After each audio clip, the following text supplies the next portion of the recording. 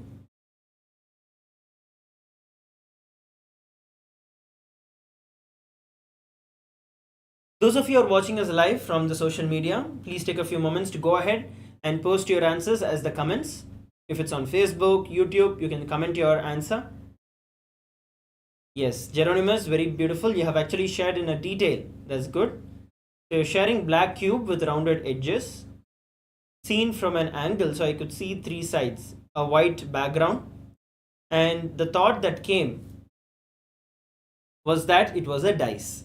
Beautiful. So we're going to actually look at the answer in just a few moments. But yes, see, the more and more you're able to describe in detail like this, the more and more you will see that you manifest the power. So let's now look at the answer. As we can see, the image that was projected for all of us is a white background with a red circle in between with a red dot.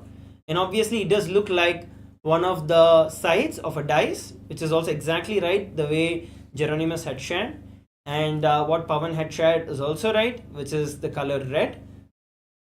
So yes, once again, I'd like to share that the key to this power manifestation from my experience when I have been manifesting these Shaktis is that when we decide to not worry or not keep putting too much of effort thinking, okay, am I getting it? Why am I not seeing it? What am I seeing? Am I thinking? Am I guessing? Instead of going on with this, just let Swamiji manifest through you, and whatever Swamiji is showing you, just start verbalizing them. And the more and more you're able to verbalize, the more and more details you're able to get into, you will see that the more and more the power manifests. So please take a few moments to share it on the social media, to share your experience on the social media. It's beautiful. Geronimo say, yeah, that's great.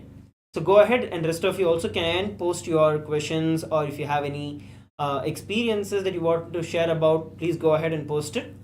We're going to be preparing ourselves to enter into the next session today. We're coming towards the end of this particular session. Towards the various parts of the session that are going to happen today, we're going to receive a very, very special darshan of Mahar Kālabhairava today, where we understand the secrets of death and go beyond death.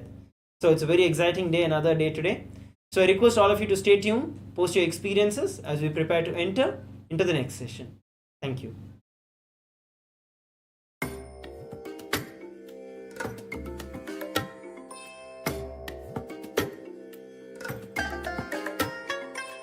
I bless you all. Let you all open all your three eyes and manifest the powers of Mahar Sadashiva. Om Nithyananda Paramashivoham. Om Nithyananda Paramashivoham. Om Nithyananda Paramashivoham. Om Nithyananda Paramashivoham. Om Nithyananda Paramashivoham. Om Nithyananda Paramashivoham.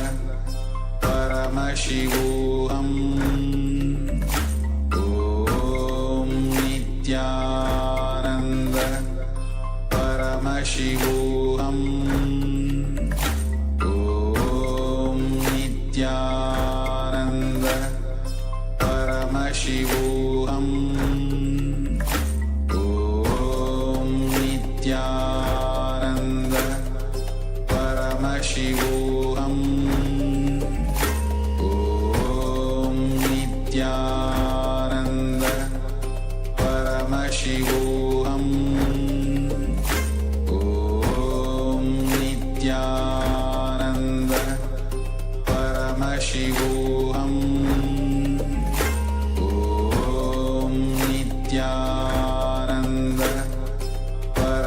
Paramashivoham. Om Nithyananda Paramashivoham. Om Nithyananda Paramashivoham. Om Nithyananda Paramashivoham. Om Nithyananda Paramashivoham.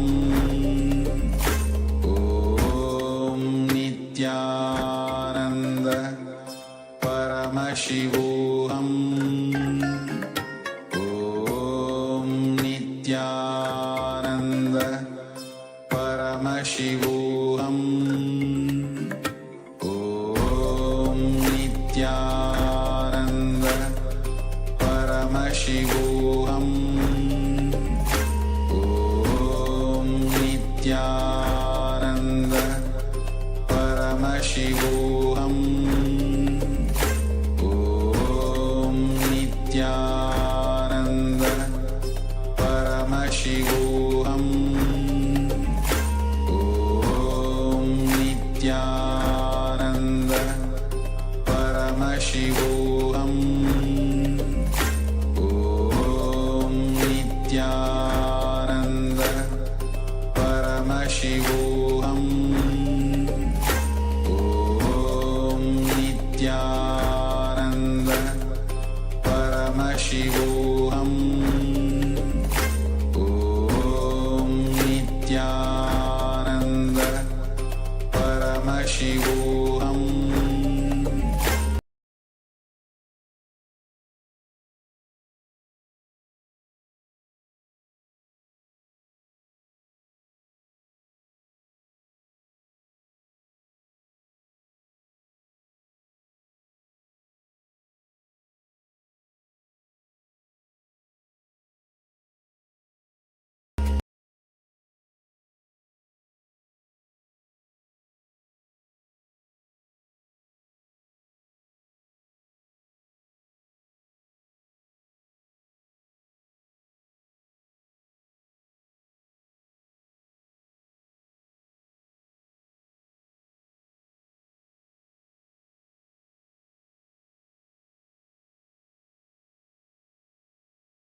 Om Nithyananda Paramashivoham.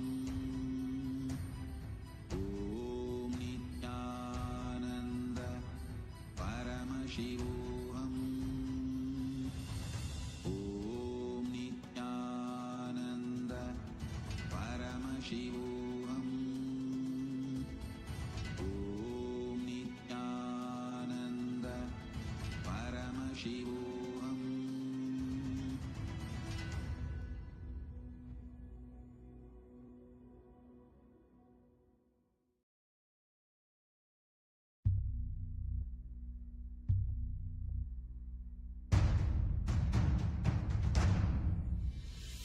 Sit as Paramashiva.